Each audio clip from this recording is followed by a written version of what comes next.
Shyam YouTube channel पर आप सभी लोगों का स्वागत है। आज के इस वीडियो के माध्यम से मैं आप सभी लोगों के लिए एसएससी एमटी और हवलदार भर्ती परीक्षा 2025 के लिए जो हमारी पीवाईक्यू प्रश्नों की सीरीज चल रही है किरण पब्लिकेशन की बुक से, उस सीरीज में आज का अपना ये सेट संख्या 93 आ जाती है। और आज का जो पेपर होने वाला है वो पेपर 18/10/2024 की प्रथम पाली का ये पेपर होने वाला है। तो आज की पाली में जो जीके के 25 से प्रश्न पूछे गए थे उनमें से आप कितने प्रश्न सही कर पाते हो, कमेंट बॉक्स में आपको अपना स्कोर है शेयर करना है। वीडियो पसंद आए तो वीडियो को लाइक है और चैनल को आप लोग सब्सक्राइब करना बिल्कुल है ना भूलें। तो चलिएगा फिर शुरू करते हैं बिना कोई टाइम वेस्ट करे।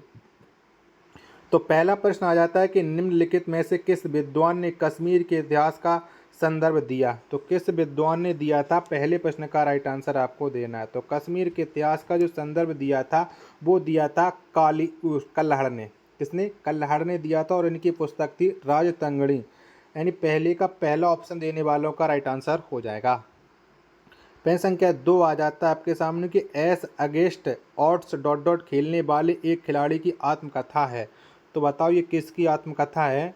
एग अगेंस्ट ऑड्स है। तो दूसरे नंबर प्रश्न का राइट आंसर क्या हो जाएगा? तो ये जो आत्मकथा है वो सानिया मिर्जा की है और इनका संबंध किससे हो जाता? तो इनका संबंध है टेनिस से। 2 का पहला ऑप्शन देने वालों का राइट आंसर हो जाएगा। प्रश्न संख्या 3 है आपके सामने कि कौन सा अकार्बनिक यौगिक ठोस अवस्था अभिक्रिया से होकर यूरिया बनाने के लिए जाना जाता है। तो कौन जाना जाता है यूरिया बनाने के लिए? प्रश्न संख्या 3 का आंसर आपको देना है। 3 के चारों ऑप्शन आपके स्क्रीन पर शो रहा है। तो यूरिया बनाने के लिए अमोनियम सल्फेट अमोनियम साइनाइड जाना जाता है। 3 का तीसरा ऑप्शन देने वालों का राइट आंसर हो जाएगा।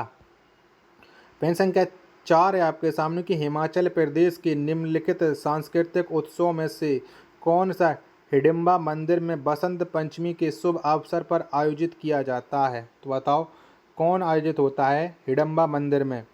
4 नंबर प्रश्न का राइट आंसर क्या हो जाएगा? तो इस समय जो आयोजित होता है महोत्सव, उस महोत्सव का नाम हो जाता है डोंगरी महोत्सव।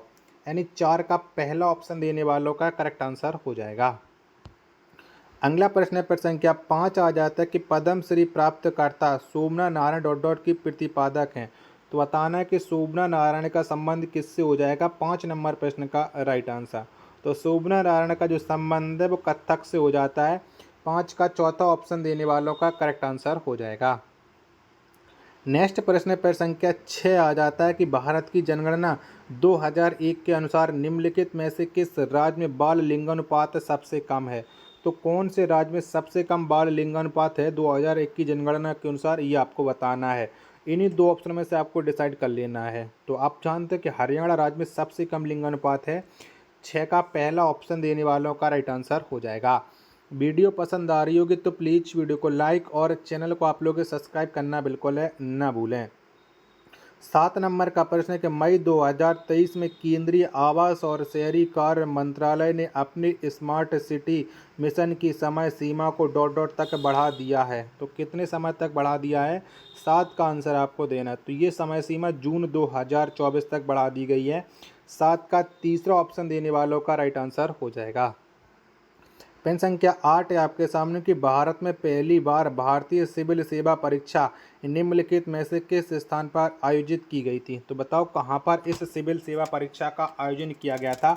8 नंबर प्रश्न का राइट आंसर क्या हो जाएगा? तो इस परीक्षा का जो आयोजन है वो इलाहाबाद में किया गया था। 8 का चौथा ऑप्शन देने वालों का राइट आंसर हो जाएगा। प्रश्न संख्या 9 है आपके सामने कि निम्नलिखित में से कौन सा सार्वजनिक वस्तुओं का एक उदाहरण नहीं है? तो बताओ इनमें से कौन नहीं है सार्वजनिक वस्तुओं का उदाहरण? 9 का आंसर आपको बताना है। 9 के चारों ऑप्शन आपके स्क्रीन पर शो हो रहे हैं। तो इसका संबंध हो जाएगा हमारे घर के लिए ड्राइव। चौथा ऑप्शन देने वालों का करेक्ट आंसर हो जाएगा।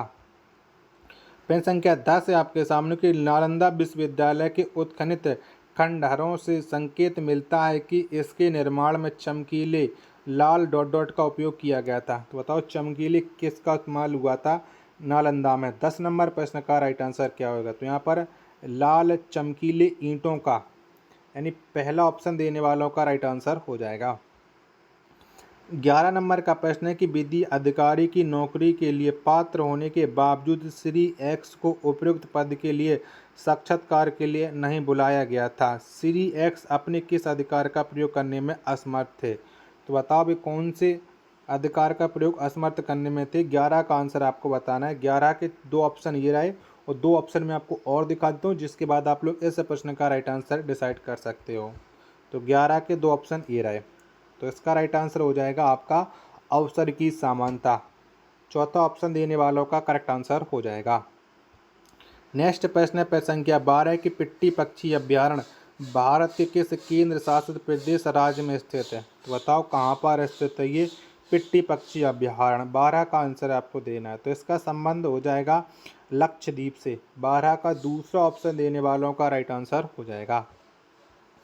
अगला प्रश्न प्रश्न संख्या 13 आ जाता है कि निम्नलिखित में से कौन सा कारक है मृदा निर्माण के लिए मुख्य रूप से उत्तरदायी है? तो बताओ कौन सा कारक उत्तरदायी है?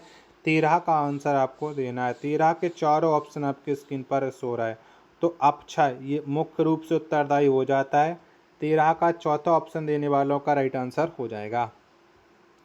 प्रश्न संख्या 14 आपके सामने के शास्त्रीय नृत्य शैली कथकली की उत्पत्ति भारत के निम्नलिखित में से किस राज्य में हुई है? तो बताओ कौन से राज्य में कथकली की उत्पत्ति हुई है? 14 का राइट आंसर क्या हो जाएगा? तो इसकी उत्पत्ति केरल में हुई है।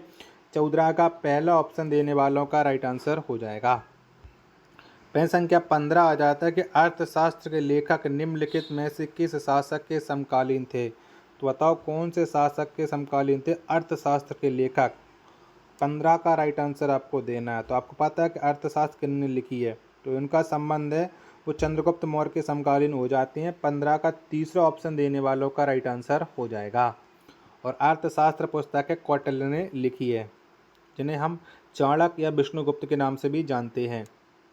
16 नंबर प्रश्न है आपके सामने 2011 की जनगणना के अनुसार निम्नलिखित में से किस राज्य में बाल लिंगानुपात में ऋणात्मक वृद्धि दर्ज की गई है? तो कौन से राज्य में ऋणात्मक वृद्धि दर्ज हुई थी 2011 की जनगणना के अनुसार? 16 का राइट आंसर क्या हो जाएगा? तो ये महाराष्ट्र में हुई थी। 16 का दूसरा ऑप्शन देने वालों का करेक्ट आंसर हो जाएगा। 17 नंबर का प्रश्न है कि हीरो ISL के किस संस्करण में सुनील छेत्री ने हैट्रिक बनाने वाला पहला भारतीय बनकर इतिहास रचा? तो ये कौन से संस्करण में इन्होंने हैट्रिक लगाई थी सुनील छेत्री ने हीरो ISL? 17 का आंसर आपको बताना है। 17 के चारों ऑप्शन आपके स्क्रीन पर ये रहे। तो इन्होंने जो हैट्रिक लगाई थी वो 2015 में लगाई थी। पहला ऑप्शन देने वालों का राइट आंसर हो जाएगा। 18 नंबर का प्रश्न है आपके सामने कि हिंदुस्तानी शास्त्रीय गायक कुमार गंधर्व का जन्म कहाँ हुआ था? तो बताओ कहाँ पर कुमार गंधर्व ने जन्म लिया था? 18 का आंसर आपको देना है। तो इनका संबंध है वो कर्नाटक राज्य से हो जाता है। 18 का पहला ऑप्शन देने वालों का करेक्ट आंसर हो जाएगा। वीडियो पसंद आ रही होगी तो प्लीज़ आप लोग वीडियो को लाइक और चैनल को आप लोग सब्सक्राइब करना बिल्कुल है ना भूलें। और कमेंट बॉक्स में अपना स्कोर आप लोग ज़रूर शेयर करना ईमानदारी के साथ है। 19 नंबर का प्रश्न है कि भारत में कृषि के संदर्भ में पीड़ा शब्द किससे दिया गया नाम है? तो बताओ पीड़ा का संबंध वो किससे हो जाएगा? ये आपको बताना। 19 नंबर प्रश्न का राइट आंसर। तो इसका संबंध हो जाए काट एवं दाह कृषि से। चौथा ऑप्शन देने वालों का राइट आंसर हो जाएगा। प्रश्न संख्या 20 आ जाता है कि जनवरी 2023 में 3 भारतीय मूल के शोधकर्ता जो उन 9 वैज्ञानिकों में से शामिल थे जिन्हें UK में युवा वैज्ञानिकों के लिए वाल्टा वाटनिक पुरस्कार के प्राप्तकर्ता के रूप में नामित किया गया था, निम्नलिखित में से कौन उन 3 वैज्ञानिकों में से एक नहीं है? तो कौन नहीं है? 20 का आंसर आपको बताना है। 20 के चारों ऑप्शन आपके स्क्रीन पर शो रहा है। इनमें से जो एक नहीं है वो गगनदीप कंग नहीं है। पहला ऑप्शन देने वालों का राइट आंसर हो जाएगा। प्रश्न संख्या 21 है आपके सामने कि भारत के संविधान के अनुच्छेद 157 में किसी राज्य के डॉट की नियुक्ति के लिए आवश्यक योग्यताओं का उल्लेख है। तो बताओ किसकी नियुक्ति के लिए अनुच्छेद 157 में योग्यताएं बताई गई हैं? 21 का राइट आंसर क्या हो जाएगा? तो इसमें राज्यपाल की योग्यताओं के बारे में बताया गया। 21 का पहला ऑप्शन देने वालों का करेक्ट आंसर हो जाएगा। अगला प्रश्न संख्या 22 आ जाता है कि निम्नलिखित में से कौन सी ट्रायथल में पहली खेल स्पर्धा है? तो बताओ कौन हो जाएगी? 22 का आंसर आपको देना है। तो ट्रायथलन में जो पहली खेल स्पर्धा हो जाएगी, इसका नाम हो जाएगा तैराकी। 22 का दूसरा ऑप्शन देने वालों का राइट आंसर हो जाएगा।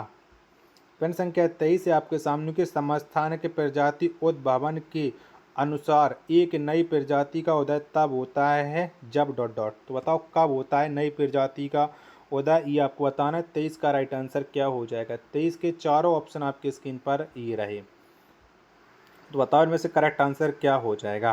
तो उदय जब होता है एक ही प्रजाति के दो समूह एक ही भौगोलिक स्थान पर रहने के बावजूद आपस में प्रजनन नहीं कर पाते हैं।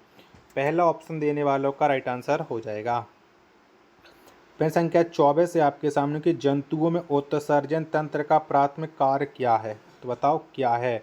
तो जंतुओं में उत्सर्जन तंत्र का जो प्राथमिक कार्य है वो हो जाएगा अपशिष्ट उत्पादों का निष्कासन, यानी 24 का चौथा ऑप्शन देने वालों का राइट आंसर हो जाएगा। प्रश्न संख्या 25 और अंतिम प्रश्न आज के सेट का कि निम्नलिखित में से किस वर्ष में बाल विवाह निषेध अधिनियम पारित किया गया था। तो कब आया था ये बाल विवाह निषेध अधिनियम, 25 का आंसर आपको देना है। तो ये आया था 1929 में। 25 का चौथा ऑप्शन देने वालों का राइट आंसर हो जाएगा। आशा और उम्मीद करता हूँ आप सभी लोगों को ये वीडियो ज़रूर पसंद आई होगी। तो प्लीज़ इस वीडियो को लाइक और चैनल को आप लोग सब्सक्राइब करना बिल्कुल ना भूलें। मिलते पर अपने एक और नेक्स्ट वीडियो और नेक्स्ट प्रैक्टिस सेट के साथ, तब तक के लिए धन्यवाद। जय हिंद।